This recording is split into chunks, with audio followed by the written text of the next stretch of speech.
Hello दोस्तों, आपका स्वागत है हमारी एक और नई वीडियो में। कामदेव और देवी रति की प्रेम कथा।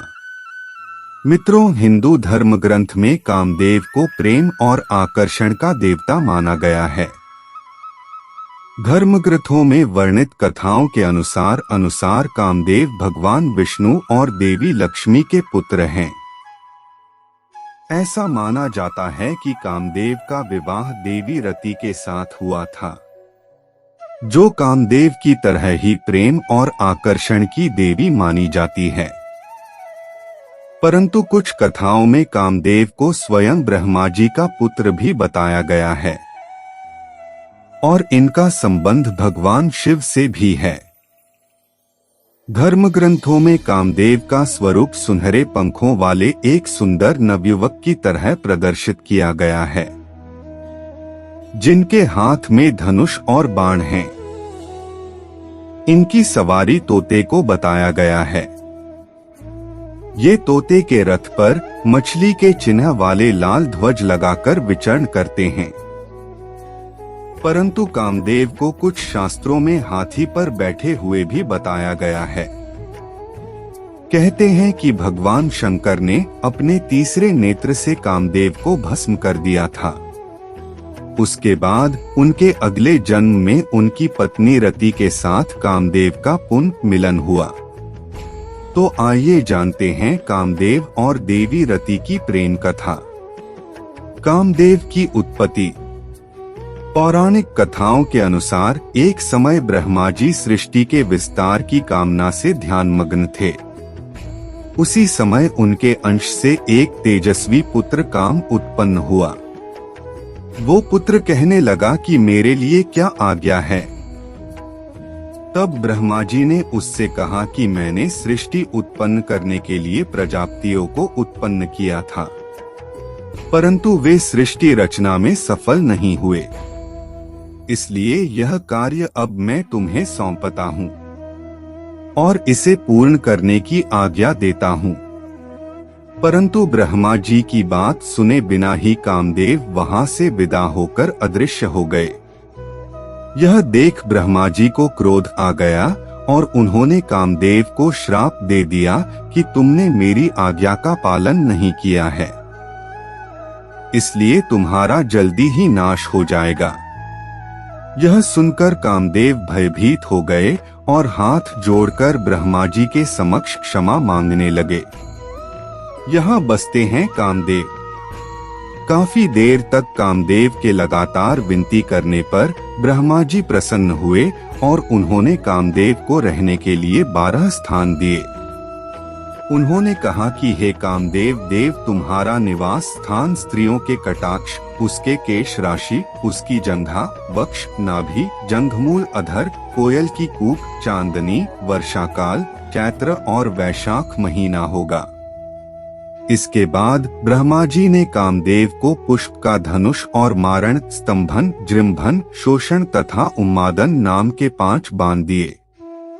वह धनुष मिठास से भरे गन्ने का बना हुआ था, जिसमें मधुमक्खियों के शहद की रस्सी लगी थी। उनके धनुष का बाण अशोक के पेड़ के महकते फूलों के अलावा सफेद, नीले कमल, चमेली और आम के पेड़ पर लगने वाले फूलों से बने हुए थे। कामदेव को किया भस्म।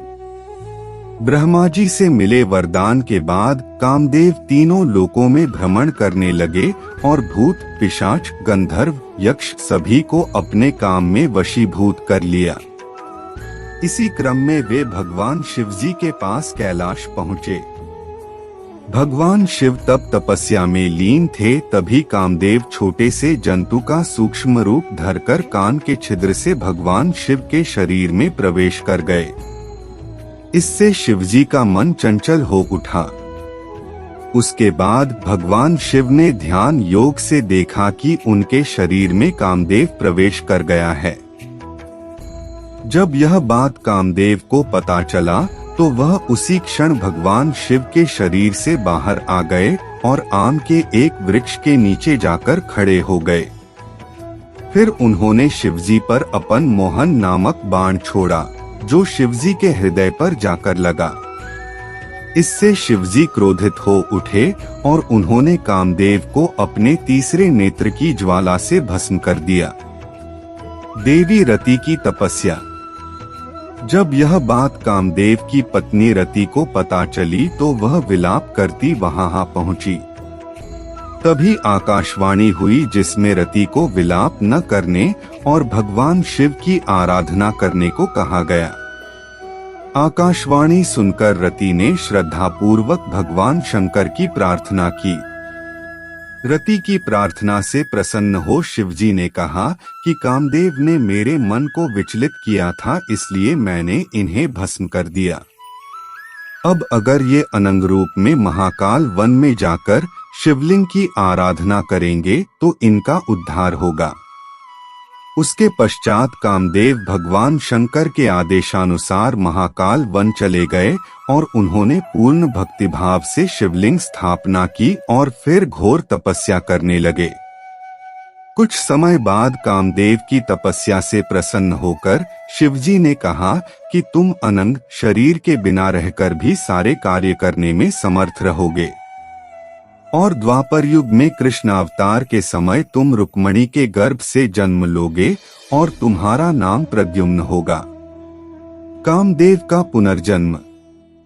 शिव के कहे अनुसार द्वापर युग में भगवान श्री कृष्ण और रुक्मणी को प्रद्युम्न नाम का पुत्र हुआ, जो कि कामदेव का ही अवतार था।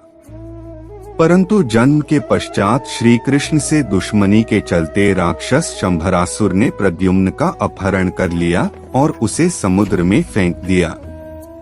उस शिशु को एक मछली ने निगल लिया और वो मछली मछुआरों द्वारा पकड़ी जाने के बाद शंभरासुर के रसोई घर में ही पहुंच गई। जब यह बात देवी रति को मालूम हुआ तो वह सोई में काम करने वाली मायावती नाम की एक स्त्री का रूप धारण करके रसोई घर में पहुंच गई। वहां आई मछली को उसने ही काटा और उसमें से निकले बच्चे को मां के समान पाला पोसा। जब वो बच्चा युवा हुआ तो उसे पूर्व जन्म की सारी बातें याद दिलाई। इतना ही नहीं, सारी कलाएं भी सिखाई। तब प्रद्युम्न ने शंभरासुर का वध किया और फिर मायावती रूपी रति से विवाह कर उसके साथ द्वारका लौट आए।